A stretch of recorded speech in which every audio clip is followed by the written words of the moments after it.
So the idea there is that it must be a globe because you know, the sun. If the sun's here, then it's got to be dark on the other side. Well, the thing about the sun is that we're told it's 93 million miles away. It's not. It's actually something around 3,000 miles away, and about 34 miles across. That might sound really crazy, but if you look at the look out on a day that's got broken cloud, you'll see that the sun rays will come out at an angle. Most people have seen this. The rays come down in angles. If the sun was 93 million miles away, then all the light will be coming parallel. So if you imagine, there's no way to show 93 million miles, but something way over there, all the light that reaches this globe will be parallel. There's no way that light can come that far and spread out like that. Now, if you follow those light rays, you'll see exactly where the sun is. And as I said, it works out to be about 3,100 miles.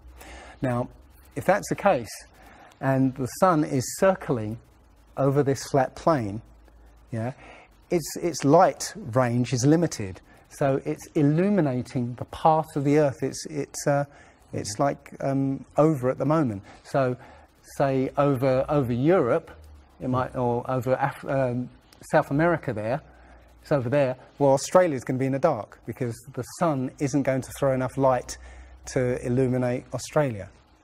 Yeah. Now, most people say, well, I see the sun rise and set. How can that be if it's just going round in a circle? Well, that's perspective again. If you actually see video of the sun coming up and going down, many times you'll see that the sun starts off as it's coming up very tiny, and it gets bigger as it gets closer to midday and then gets smaller again. It's literally that effect of perspective. You know, with something's above you, like the ceiling in a hallway, yeah, as it goes further away, it will seem to sink down towards the horizon until it disappears beyond the limit of your sight. And that's all you're seeing. You're seeing literally the sun circling overhead, but seeming to set.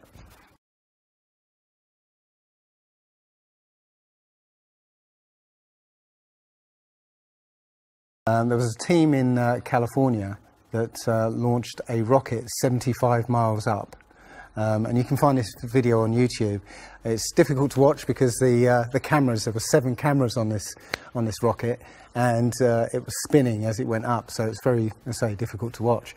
But this chap, Refi, studied this video meticulously, looking for some kind of mistake or some kind of evidence, and he realized that he could see the moon.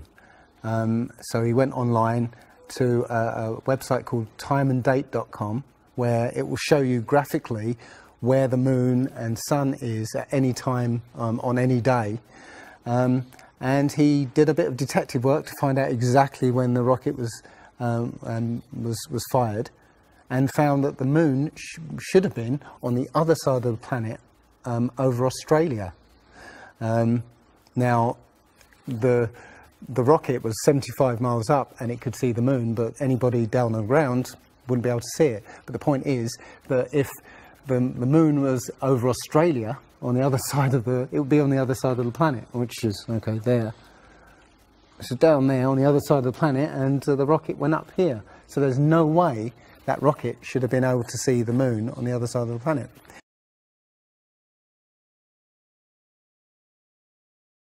If you watch the trajectory of the space shuttle, it doesn't go straight up.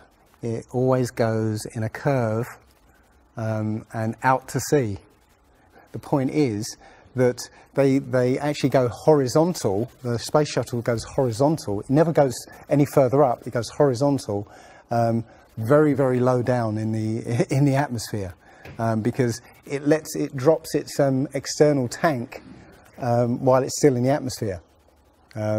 So, you know, it's still in the atmosphere while it's horizontal, so it never gets any higher, and it goes out of sight, not because it goes too high, because it goes too far downrange. And it seems that nobody's ever on the space shuttle. And the proof of that is the Challenger disaster. In, I believe it's 1986, the Challenger exploded just after takeoff and killed 7 astronauts. But it turns out that 6 of the astronauts are still alive, and most of them are using their original names. And you can find pictures of them. They're using the same names, and they're doing ordinary jobs now. Teachers, lecturers, lawyers, whatever. But they're still alive. I think it's a mock-up. I think it's an empty shell, and literally just dishes in the sea, out of sight. And they have a plane that's mocked up to look like a space shuttle. And you can see whenever the space shuttle lands, you can hear it. It's a loud jet engine. You watch any video of the space shuttle landing, you can tell it's a jet engine. It's a jet-powered aircraft. That's it. It's not a glider. In my video, I show you a glider, how that seems, and then I show you the space shuttle, and yeah, it's not a glider. It's an aircraft. And that's what they're fooling us, taking billions of dollars in and giving us images and fake planes for that 10 billion, you know, however many billions of dollars it is.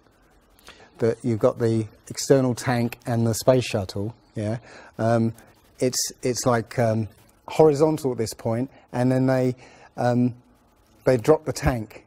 Okay, now the space shuttle isn't powered at this point because the tank has all the fuel. Yes. Okay, so when the engine stops, the tank is dropped.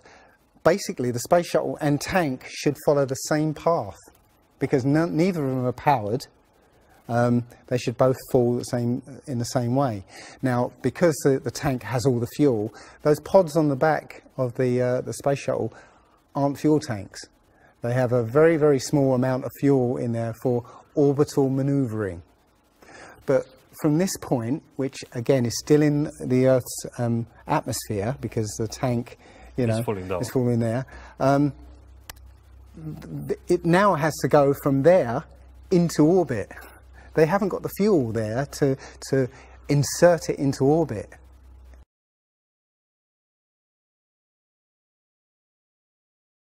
Disney and NASA have worked very closely together. Disney worked with NASA on the moon project. Yeah, they made it. They filmed it so that it would be entertaining for the masses. Yeah, and they're still working with NASA. I absolutely believe that Stanley Kubrick, you know, filmed the moon landing. He left a few clues just to say, so that, you know, like Michelangelo. Yeah, so that we eventually would know that this was his work. Yeah, I did this. It's a joke. It was meant to fool people in 1960s. So you got like clear footprints, but yet you don't have where an impression where the pads of the lunar lander were, or a blast crater where the engines were blasting downwards. And also, the camera followed the capsule straight up, right? And it followed it very precisely, right? And it stopped when it started to pitch over, right? Now, NASA says, oh, we did it remotely. Well, there was a 2 or 3 second delay between sending signals and the camera starting to respond, and then another couple of seconds for them to see what's happened. So it's next to impossible to get that sort of accuracy with that kind of and it's only done once. I mean, they can't sort of keep doing it over and get it right. You know, they do it once and they got it right the first time. So no, it's either they left an astronaut on the moon to film them, or it was fake. It was fake. It was absolutely fake. There's not too many people involved in this. I mean, NASA controls space as such. The other agencies have popped up, but literally it's a money-making scheme. NASA makes, you know, hundreds of billions of dollars a year. Dobra, Rusy. Okay. The Russians, okay, they're getting in on the act as well. You know, they make money from this. And have you seen the imagery that they put out? The Chinese have put out, or I think it was the Japanese that put out images of Earth from the moon, and it looks even more fake than NASA's ones. It's a money-making scheme, and they're all joining the bandwagon. But you know, that isn't the first thing that's been hidden over the years. I mean, we're all driving petrol cars because 100 years ago, the Rockefeller family basically cornered the market on oil, and the car industry was going electric. So, you know, all cars would have been electric from the get-go, but they basically forced everybody to use petrol cars, and have hidden this secret. And literally, you know, we could be running around in electric cars that have unlimited mileage by now, but we're still using these 100-year-old machines, dirty machines, because of a secret that's been kept. It's easy. If everybody's been trained into believing that this is real, right? And there's space, and it's within our interest to explore space and you know, go to the moon, go to Mars. Yeah, people will pay for it, and they're making billions. Mm-hmm. And yeah, there's more to it, because I believe there's a big deception coming, and it's to do with aliens, because now since Roswell, 1947. That was the first time anybody had ever understood the idea of aliens. But since then, we've been bombarded with science fiction and the idea of aliens. And most people believe there are aliens out there. So they've prepared us for an alien invasion or an alien saviour.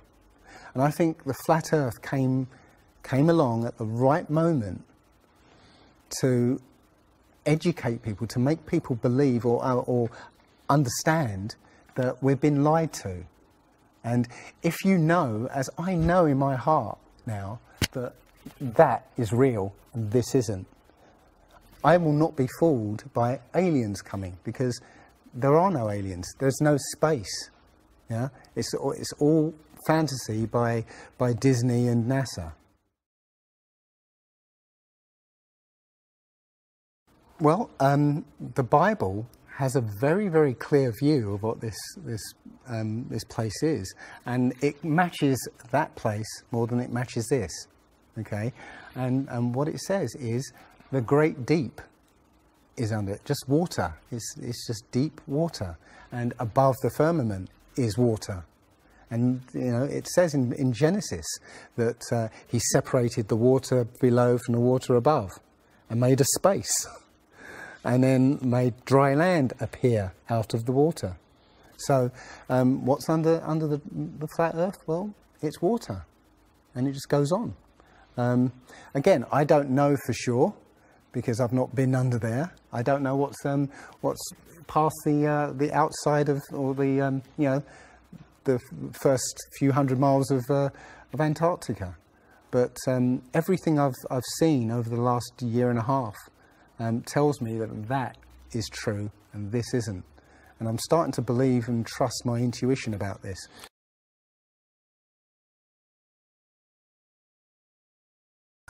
Nobody has actually really gone all the way across Antarctica. Yeah.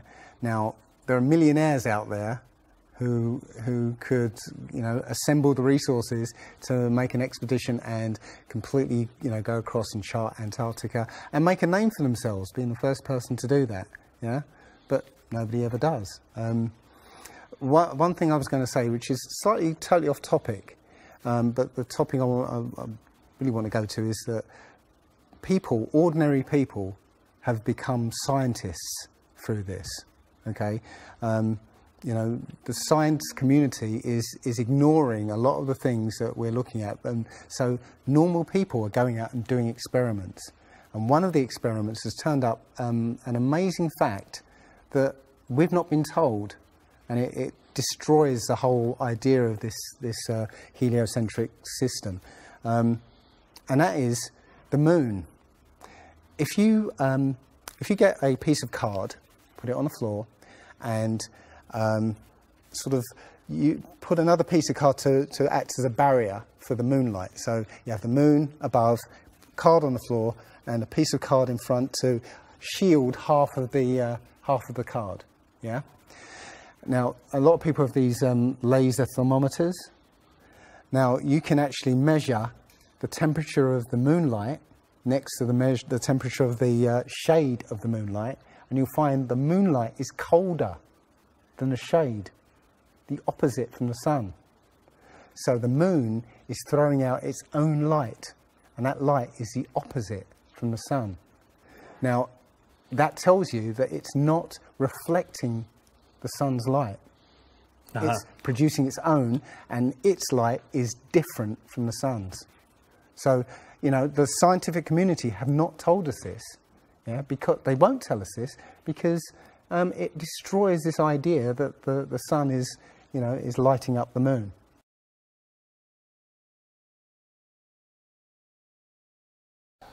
This world is very different from what most people think it is. There are very powerful people who essentially rule this world right now.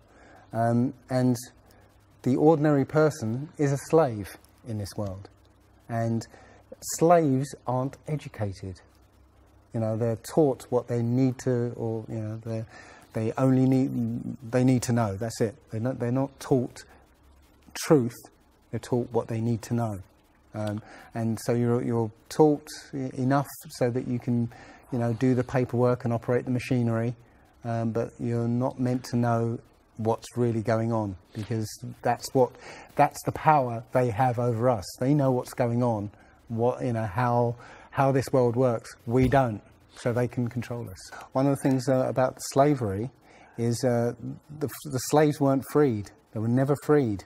When the 14th Amendment or 13th Amendment, I can't remember which one, actually made everybody a slave. If you're a citizen of a country, you're a slave. That's what a citizen is. So they literally extended the slavery to everybody and made it an open prison, and that's where everybody in the world lives now. We're slaves to very powerful masters. We don't see bars. No. Yeah? The bars are the borders of the country, right? You have to use a pass to get out, and they'll let you out if you show them your pass. Yeah, and sometimes they won't let you out. You know, as I was coming here, I was lining up to go on the plane, and somebody in front of me was told, "No, you can't fly. They found something in your bag, so you can't fly today." So, you know, we have, as I said, we have natural rights to travel anywhere on this earth. We were born on this earth. We have the right to travel anywhere. But our masters have kept us in small, open prisons that you need to get permission to move around.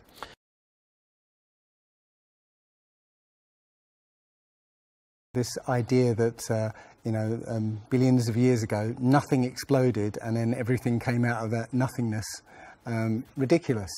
But they try to make you believe that, that the idea that a supreme being, a creator, created this is ridiculous compared to that idea.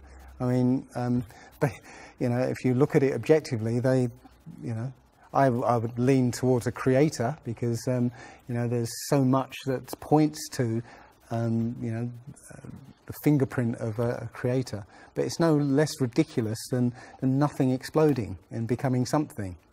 In my opinion, the Big Bang theory and the theory of evolution and the ball earth theory are all interlinked, and they're all there to make us feel as though we're insignificant. We're small, tiny, miniature, unimportant pieces of slime crawling around on a speck of dust in an infinite universe. If that's true, and there's no purpose, there's no meaning to anything, then our owners can do whatever they want with us. Then, you know, this is all accidental, so food can be genetically modified because it's imperfect. You know, we can be modified because we're imperfect. You know, if we realise that this is the universe, and complete universe. Yes, this system is the Is complete everything. Is everything. Everything that NASA has put out is CGI, is fake. Okay, you know, people say, I think you mentioned it. You know, if you look out into the universe, you see that the moon is round, you know, spherical, and the planets are spherical, and so why are we flat? Well, how do you know that the planets and the stars are spherical? You know, all you get is, if you look for a telescope, you see a flat disk. If you think you see a spherical shape there, well, it needs two eyes to resolve 3D. If you're looking for a telescope, you can't see anything in 3D. It's going to be flat anyway. So all you see is a flat blob of light. It's only NASA that's given you these beautiful pictures of so-called planets and stars. Yeah. So it's a fallacy to say, well, everything else out there is spherical, so we must be. You know, how this is special. You know, so why? It's like saying a basketball is round, so why isn't the court round? You know, it's a fallacy. So this idea of a ball Earth, theory of evolution, the Big Bang, is all about making us feel nothing, so that we can be used. If everybody realised how special we all are, how unique every single life is, then this whole world would change overnight. We wouldn't allow ourselves to be used by this cabal. We wouldn't allow this planet to be destroyed, because they're destroying it because, oh, it's just an accidental planet, one of millions. We've found other Earths. You know, eventually, if this one gets too messed up, we'll go to another one. No, this is it. So if we all realise that, then we wouldn't allow all these things that are going on. It's all about control. There are a small group of people who want to control the world, and because there's so many of us out there, you know, they can't control us directly. They can't, you know, this small group of people can't, you know, come round to all of us and control us directly. So they must use our own minds, our own hearts and minds against ourselves. And this is what they've done. They've educated us into this world, into this globe spinning, you know, heliocentric Big Bang evolution world, which makes us nothing.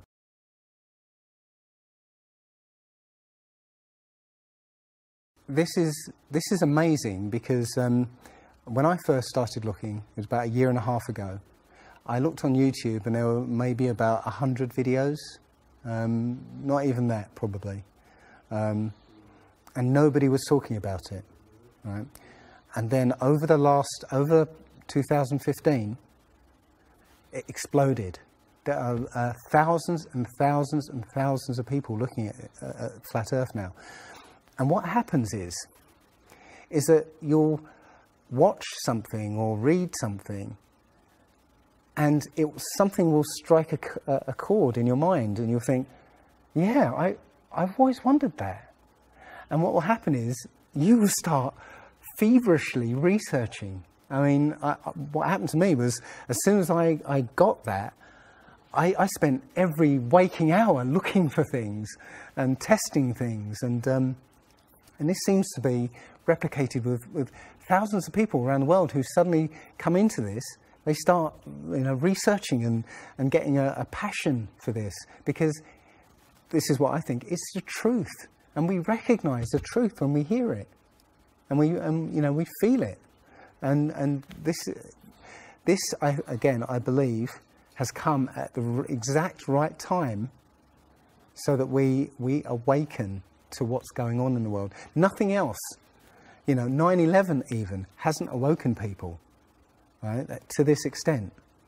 You know, for me, I've been an atheist for 40 years.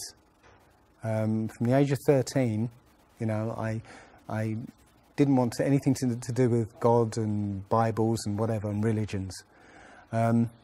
And now I know for a fact there is a creator. I've seen his fingerprint, you know, not just with the flat earth.